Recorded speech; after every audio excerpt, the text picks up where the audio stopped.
it all comes down to masculinity. What type of men do we want our society to have? What type of men should we be?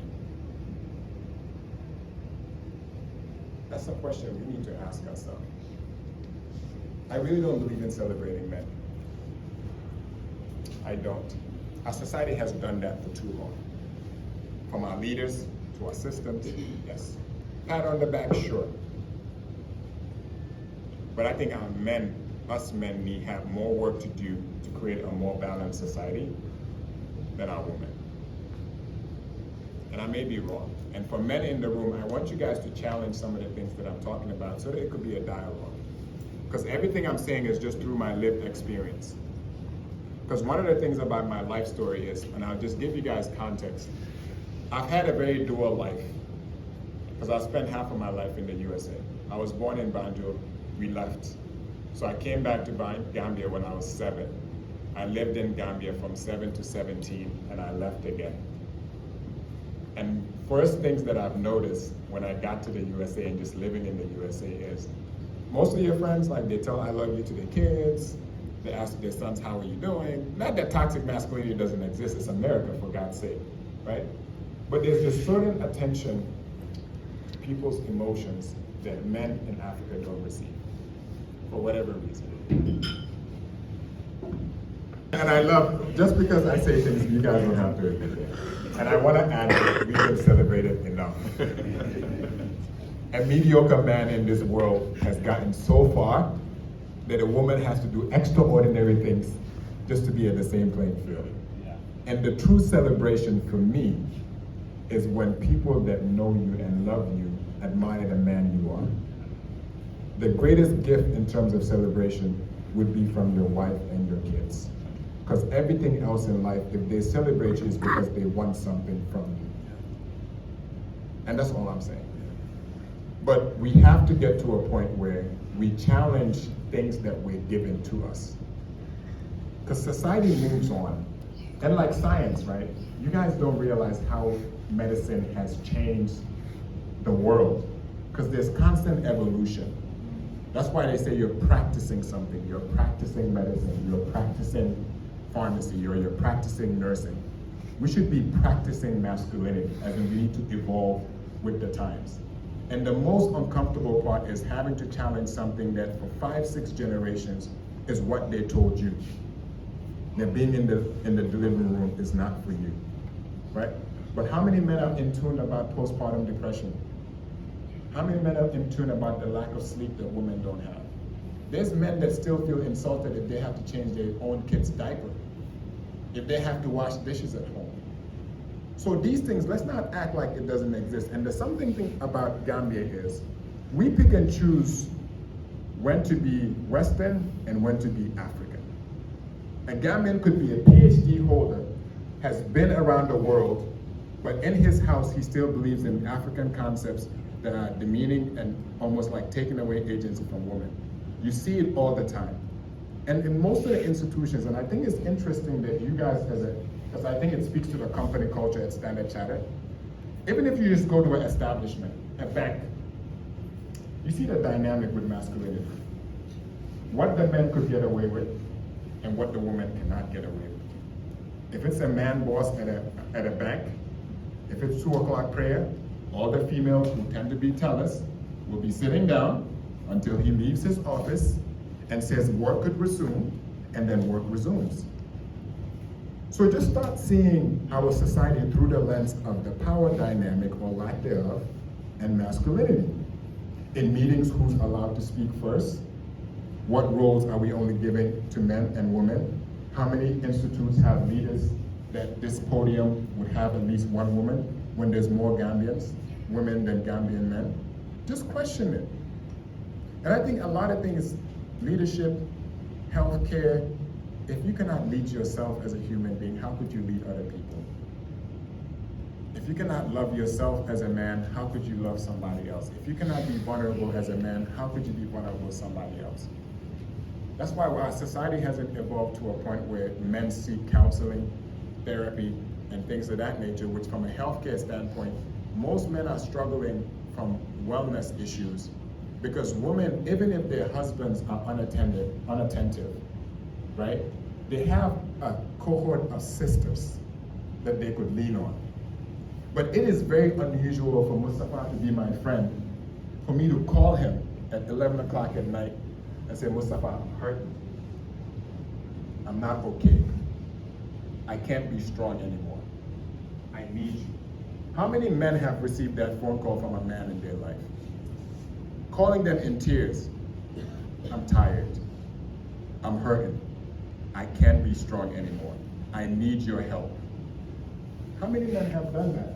Sometimes to our own brother siblings, we can't. Because he was like, I don't want the father to see me in the hole and smell like a lot of here. They're moving one call me joy. Right? It's funny, but, right? We don't do that. Because it's a masculinity thing. He wants me to see when I walk in, I'm going to be accent. And we're lucky because we're tall men. Nothing against men who are not tall. But society also ascribes strength to how tall you are, how you walk, your confidence, the kind of hotband that you have. So many things that we put a brand of masculinity. But we have a lot of broken men. We have a lot of broken fathers that we need to change and challenge what masculinity means. Masculinity is soft and strong at the same time. It's being able to swing like a pendulum based on whatever situation it is. It's how you are as a friend. It's how you are as a father. It's how you are as a leader in society. There has to be a duality to masculinity. In every moment, even if it's a co-worker, for leaders, some of us are leaders, you have to use that switch where sometimes somebody needs softness, a listening ear, a quiet, calm voice, where in some instances, the same way for women, you have to be strong, you have to be direct. There's not only one brand of masculinity, and I don't want to discredit the idea of certain elements of masculinity, like standing up for your family, like having principles, like being an honorable man, being honest, but I think that's just being a good human being. It's not a male brand. We don't own the brand of strength. Men don't own the brand of strength. The idea of strength and power is not masculine. Strength and power is not a masculine identity. It's an identity that belongs to the most characterable person.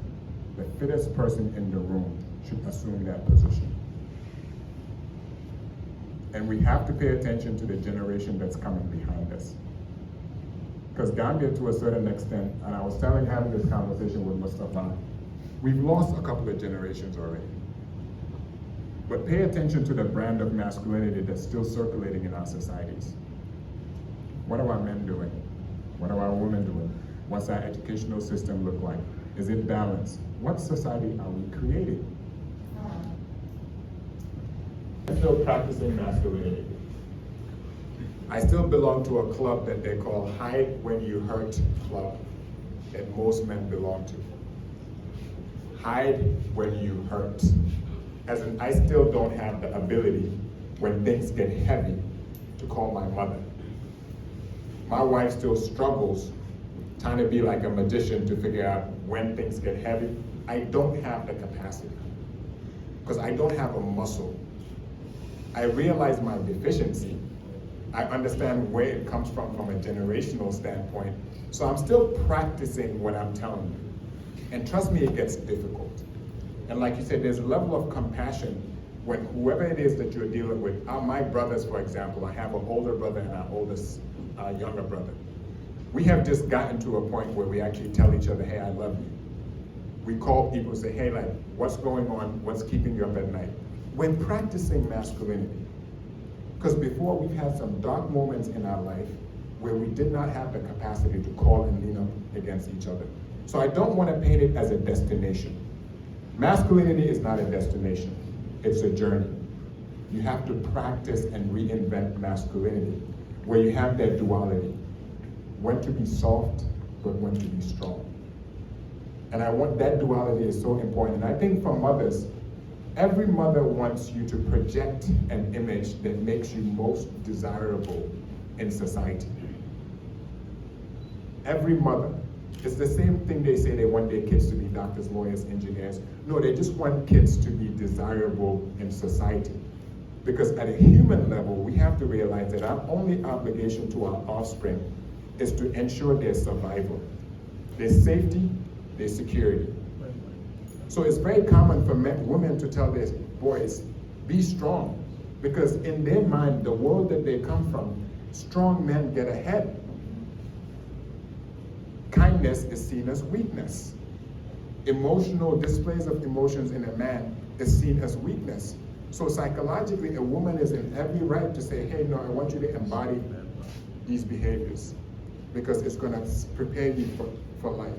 Not knowing that you may build a boy who could be so rich in his emotional capacity that he'll be able to love another woman the way he loved his mother.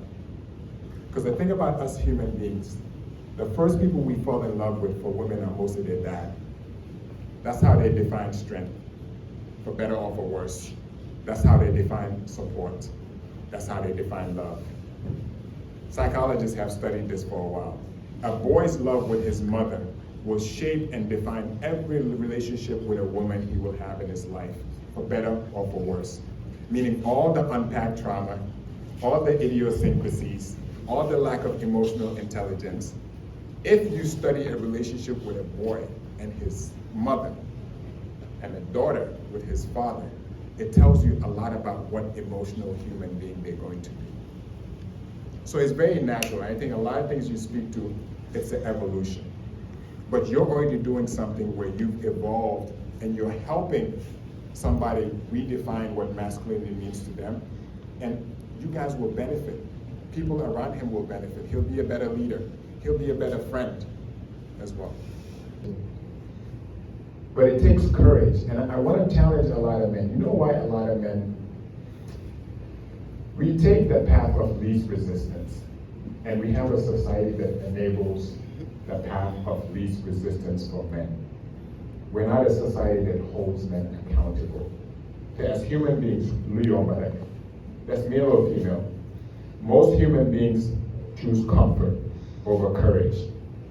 So if we have a society that enables men who choose the path of least resistance, there's no incentive to grow because you're not penalized for it. But if society evolved, where now women are becoming to have agency, where they could inspect, analyze a man's emotional intelligence before that man has access to them, men will change.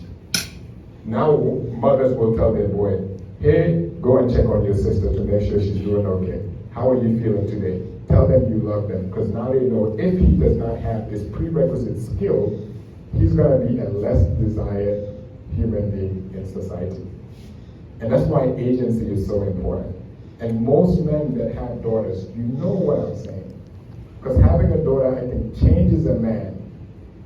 It really does. It's a gift, because it makes you realize what is ahead of her. So you could be the most conservative, you could be the most cultural oriented, but when it comes to your daughter, now you're like, no, not for her. A lot of things in our society, not for her. Right? You tell your wife, we may believe in that, but not for her. Right? Because you see a future. So all of us know what's wrong in our society as men.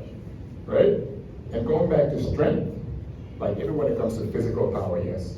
Genetically, from a scientific standpoint, man's strength is not equal to a woman's strength. Yeah, I talk about this regularly. I was diagnosed with hypertension when I was 28 years old. I'm pretty sure the whole time you guys were talking, you probably assumed that I'm a healthy guy. I look healthy. But my grandmother died when she was 56 from hypertension, diabetes, 56. My mother has been living with diabetes, hypertension. So from the day I was born to be hypertensive. I was born to have high blood pressure. But thankfully, God chose me out of 5 siblings to be the one to get diagnosed at 28. And the moment I was diagnosed, I said, Alhamdulillah. Who knows why? Because a lot of these things about health, what a lot of men don't fail to realize, there's only 2 roads. You either control your health or your health does what? Control you. Controls you. And this is something we notice at Innovarex. We realize that men care more about two things in African society: their vitality and sexual health, because it's tied to masculinity. If you want to see a man forget everything that's happened, let it be something that affects their sexual health. The Africa retail industry, sexual enhancing products, is the most lucrative business in West Africa. And it's tied to masculinity. We have men that you're hypertensive and you're diabetic. They're like, no, solve this one first. Because I have 2 wives. It's funny, but it's true. Yeah. But what we realize too is like most men don't want to have those conversations with a female. So they'll come to our facility, and they're like, and I'm Dr. Baji. I want to see you. And I know where it's going. Or they'll ask for the male nurse. Or they'll go to the male pharmacy technician. So now we've rolled out an all-male clinic, we call it Jambar. And who knows why I chose Jambar? Jambar means somebody who's courageous, right? It's macho. Why a man who is courageous enough to seek information about their health, you're a stronger man. Because you're not scared of what you'll find out. Because if I was hypertensive at 28 and was in denial, did not want to control it, I'm going to die at 56. Meaning, I want to have a say in who my daughter marries, guys. I really do. But it's the reality. Because people in our family, right? It is masculinity, you're right. And once again, I have traits about, anybody who knows my lifestyle, how I work out, listen, I like a brand of masculinity that works for me. But I could be as strong as I can be soft, right? But those things matter. And when it comes to health, guys, everybody in this room, how many men have seen it? And I guarantee you there's men who their denial it's a phenomenal human experience. When you tell them your blood pressure is so high, I'm tired, I'm stressed. And clinically, they'll tell you, I'm just stressed out. Gambia, everybody's stressed. No, what I'm telling you is you're dying early. And I know we're a very faithful society. We believe in God, right? But God doesn't love Gambians more than he loves Nigerians, or more than he loves Chinese. But men have a very uncomfortable relationship with healthcare. Most men only seek healthcare in a time of crisis and emergency. So a company like ours now, we are curating an experience for men where you could come and see a male doctor, a male nurse, a male pharmacy technician, just so that you could find out how healthy you are, or the way we look at it, how close you are to dying. Because all of us are dying the moment we're born from a healthcare standpoint. People that control their health, seek information, are not scared about what information they're going to find out. Because whether you find out the information about or you don't, if you're diabetic, you're going to be diabetic. If you're hypertensive, you're going to be hypertensive. It's like driving a car. You could have the fanciest car, drive it every day and don't open the hood and see what happens to the car. It's going to break down. So as men, we need to hold the men in our families accountable. So as our women. Most women care about how much money a man has. They whether or not they inherit, they're about to set them up to be a widow at 56. It's very uncommon for a couple that's getting married to drive each other to the clinic so that everybody could screen it. Because if the man you're marrying has a family history of diabetes, hypertension, guess what? Every offspring that you have, that comes with the package. If the man or woman that you're marrying comes with families that have like mental disorders, they have a propensity to have a chemical imbalance. It could be manifested in chronic depression, bipolar, you name it. It's going to manifest in the offspring that you have. But now, and I use myself as an example, diabetes runs in my wife's family. It runs in my family. So our daughter, from the day she was born, we are teaching and raising her as if she is going to be a diabetic. Now, with the food habits, making sure she doesn't have a relationship with sugar, because we have information. So us men, healthcare is not expensive. It's a myth. It's expensive when you wait too long. Healthcare is cheap. Who knows that we offer free blood pressure and blood sugar screening at our facility? She does. We have a lot. For 3 years, it costs people nothing to get screened for diabetes and hypertension at our facility. Zero. Sometimes we even go to communities and you'll see them and, what are you guys doing here? No, I'm gonna do my check. 6 months, I'm gonna check it and they're gonna my favor. They'll walk by, no, I can't check. I don't wanna find out. It's gonna stress me out. That's our attitude. And then we wake up, somebody's 56, and they're gonna keep, this person died yesterday. No, he was just fine. No, he was a ticking time bomb. He's had hypertension for 20 years and was eating so much salt that he had a stroke. But he's been diabetic for 10 years, and every single day, 5 teaspoons of sugar with lunch, because Gambia, they say, wife's taking care of you, your plate of rice should be this big. Dinner comes, he has a job at Standard Chartered, he's working under AC, and he just wakes up and dies. So health is important, guys, and it's rooted in masculinity. There's a direct correlation to somebody's brand of masculinity and how they approach their health.